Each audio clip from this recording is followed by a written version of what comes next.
Magandang araw po sa ating lahat. Magandang araw po sa ating Panginoon.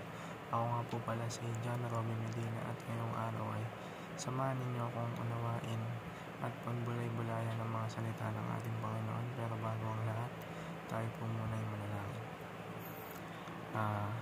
Lord God, maraming salamat po sa araw na ito na binigyan niyo na naman po ako ng panibagong araw para upang muling pag-aralan ng inyong mga salita.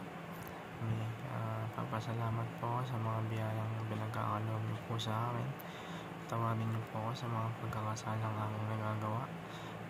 Ngayong araw po, kayo na po ang manguna. Kayo na po ang mag-lead sa akin tungo sa katotohanan. Ang lahat ng ito ay dinadalangin ko sa makapangyarihang pangalan ni Jesus. Amen.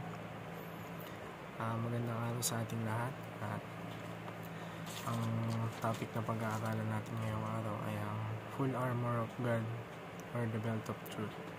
At ang bersong pag-aaralan natin ay ang mula sa Efeso, Kapitulo 6, Verso 14.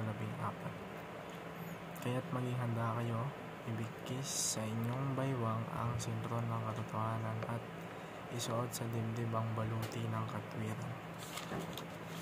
At sa teachings naman natin ngayong araw, demons are our real enemies. Hindi tao ang kalaban natin, kundi ang demonyo. Ginagawang kasangkapan lang ng demonyo o ng diablo ang mga tao para gumawa ng masama o para sirain ang kasangkatauhan. Halimbawa, yung gobyerno, behind sa mga desisyon nila, may mga evil powers or spiritual forces na kumikilos upang utusan ng gobyernong, halimbawa sa giyera, gumawa ng mga karumal-dumal na krimen para mas mapuksa yung sangkatauhan.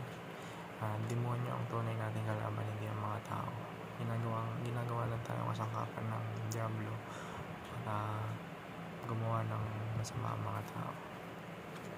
Sa pangalawa naman, demons aim to destroy God's world. Layunin ng demonyo na masakay ng human relationships na dinisenyo niya ng ating Panginoon na maging maayos at puno ng pagmamahal.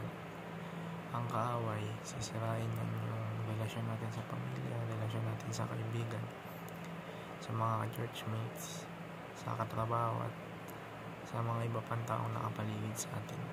Kahit anong pagwasak ay gagawin ng diablo. Sa huling teachings naman natin ngayong araw ay demons fight with lies but we fight with the truth. Sabi nga sa verse 14, kaya't maging handa kayo, ibigkis sa inyong baywang ang sintron ng katotohanan, which is yung salita ng Diyos, at isuot sa dibdib ang baluti ng katwiran, yung katotohanan ng Diyos o yung wisdom ng Diyos. Nilalabanan natin ang diablo sa pamamagitan ng salita ng Diyos. At yun lamang para sa ating teaching, at punta naman tayo sa ating application ngayong araw. Wage war against our real enemies. Kumbaga, sabi ko nga kanina, spiritual forces yung mga kumikilos, yung diablo ang kumikilos upang gamitin ng tao sa mga masasamang gawain. Diablo ang tunay nating kaaway at hindi ang tao. Sa pangalawa naman, work towards restoration. Ang Diyos, ang trabaho niyan ay buuin tayo, buuin ang mundo, habang ang diablo ay mangwasak. Kung makikipagtulungan lang tayo sa Diyos, kung gagawin lang natin yung mga bagay na nakakapagpalugod sa Kanya, magiging maayos ang ating mundo at ang ating buhay. At sa huling application naman natin, wear the belt of truth. Ang katotohanan ng Diyos. Kung ano yung kalooban ng Diyos, yun yung panlaban natin sa diablo. Yun yung makakapagligtas sa atin. Ang makakapagligtas lang sa atin ay ang salita ng ating Panginoon. Makapangyarihan ang salita ng ating Panginoon. Kaya niyang puksain lahat ng kasamaan at ang diablo. Kaya patuloy tayong mag-aral at sa buhay natin ang mga salita ng Diyos sa tulong ng Espiritu Santo. At Yun lamang po sa araw na to. Sana po may natutunan tayong lahat at para tapusin ang ating daily devotion ngayong araw, tayo po ay manalangin. Lord God, maraming salamat po sa araw na ito na binigyan niyo po ako ng sapat na kaalaman at karunungan upang mapag-aralan ng inyong mga salita.